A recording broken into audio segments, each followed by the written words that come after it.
Yvonne මගේ YouTube channel එකට ඔයාලව ආදරෙන් පිළිගන්නවා. අද මම ඔයාලට කියලා දෙන්න යන්නේ Jalapeño pickle එකක් හදන හැටි තමයි කියලා දෙන්න යන්නේ. මේ දවස්වල ගොඩක්ම ආසාවෙන් කට්ටිය පීට්සා වලට දාපු මේ Jalapeño මිරිස් එකත් එක්ක කන්න ගොඩක් කට්ටිය කැමති වෙලා තියෙනවා. ඉතින් ඒ නිසා මම හිතුවා මේ pickle එක ඕගලන්ට හදන හැටි පෙන්වන්න කියලා. නමුත් මට ඒ Jalapeño මිරිස් එකම මට හොයාගන්න බැරි වුණත් මම ඕගලන්ට මේකෙන් පොඩි අයිඩියා එකක් ගන්න තමයි අද සූදානම් වෙන්නේ. ඉතින් අපි ඉක්මනින්ම බලමු ඉතා පහසුවෙන් මේක කොහොමද අපි හදාගන්නේ කියලා. මෙතන මේ වගේ සාස් පානක් අරන් තියෙනවා. ඒත් එක්කම මම මෙතන අරන් තියෙනවා වතුර කෝප්ප එකමාරක්. ඒ ගානටම මම මේකට විනාකිරි කෝප්ප එකමාරකුත් අරන් තියෙනවා. එකම ක්වොන්ටිටි එක තමයි අපි ගන්න ඕනේ. ඒත් එක්කම මම ලුණු සුවල්පයකුත් ලෑස්ති කරගෙන ඉන්නවා. මේකට මම තව සීනි චුට්ටක් දාගන්නවා. දැන් මේක අපි පැත්තකින් තියලා අපි මිරිස් ටික අපි කපා ගන්න ඕනේ. මම පෙන්නන්න ඕගලන්ට කොහොමද ඒක කපා ගන්න කියලා. මම ඕගලන්ට වීඩියෝ එක අතරමඟදී මම ෆොටෝ එකක් දාන්න මොනවාද Jalapeño කියන මිරිස් එක කියලා. මොකද මට මෙහි එක හොයාගන්න විදියක් නැහැ. ලංකාවේ තියෙනවද කොහොමද කියලා නම් මම හරියටම දන්නේ නැහැ. නමුත් මේකත් මාළු මිරිස් එක වගේම හරිම සැර මිරිස් එකක් මෙහි. ඉතින් මම මේක හින්දා තමයි මේක මම පාවිච්චි කරන්නේ. අපි බලමු කොහොමද මේක කපා ගන්න කියලා. මේ විදියට අපි මේ වගේ රවුම් තමයි කපා ගන්න ඕනේ. මෙන්න මේ සයිස් එකට.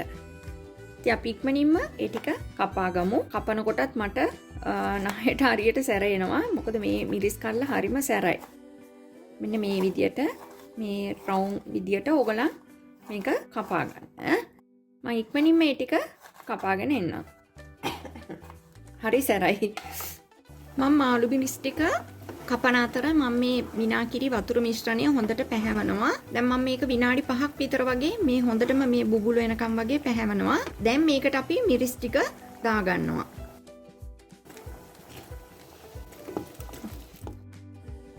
හරිම සැරක් එනවා මට මේක දානකොටම. මේක අපිට ඕගලන් අච්චාරු හදනවා වගේ මේක හදලා තියාගත්තම බත් එක්ක උනත් අපිට මේක කන්න පුළුවන් පිට්සා එකටම දාන්න ඕනේ නැහැ. මේ විදියට මේක මම විනාඩි 2-3ක් මේ විදියට ස්විච් එක දැන් ලිප්ප දාලා තියෙන්නේ. ඊට පස්සේ මම මේක ඕෆ් කරලා මේ විදියටම තියනවා. දැන් ඇති අපි මේක ලිප්ප ඕෆ් කරගන්න ඕනේ දැන්. මේ විදියටම අපි ටික වෙලාවක් තියන්න ඕනේ. එතකොට මේකේ කලර් එක වෙනස් වෙනවා. ඊට පස්සේ තමයි අපි බෝතල් වල අසුර ගන්න ඕනේ. ඉතින් මේක තමයි මං හදාගත්ත Jalapeño එක. දැන් හොඳටම නිවිලා තියෙන්නේ. ඉතින් මං අද මෙන්න මේ වගේ ජා එකක් තමයි අරන් තියෙන්නේ මේක දාගන්න. අපි බලමු කොහොමද මේක ස්ටෝර් කරගන්නේ කියලා. ඉතින්ලාම අපි මේ කෑලි ටික දාගන්න ඕනේ.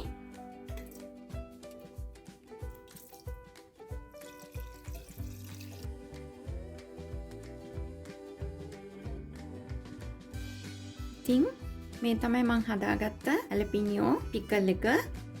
මේක ඔයගලන්ට අදම කැමට ගන්නත් පුළුවන්. නැත්නම් දවස් දෙකක් තුනක් තියදී මේ Jalapeño මේ මිරිස් එක තවත් ටිකක් soft වෙනවා.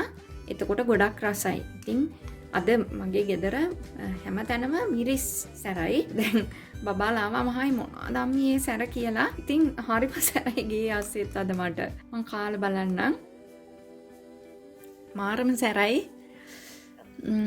ඒ වුණාට හරි රසයි. බත් එක්ක වුණත් අපිට මේක කන්න පුළුවන්. ඔයගලන් අනිවාර්යයෙන්ම මේක හදලා තියාගන්න. ඔයගලන් මට කමෙන්ට් එකක් දාන්න මේක හැදුවම කොච්චර රසද කියලා. ඉතින් මේ වගේම රසවත් වීඩියෝ එකකින් ආයෙත් ඔයාලගේ හමුවට එන්න.